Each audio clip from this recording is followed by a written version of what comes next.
ಒಂದೇ ಧರ್ಮ ಒಂದೇ ಕುಲವು ನಾವು ಎನ್ನುತ್ತಾ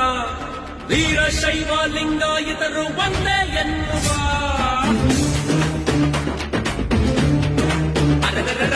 ಒಂದೇ ಧರ್ಮ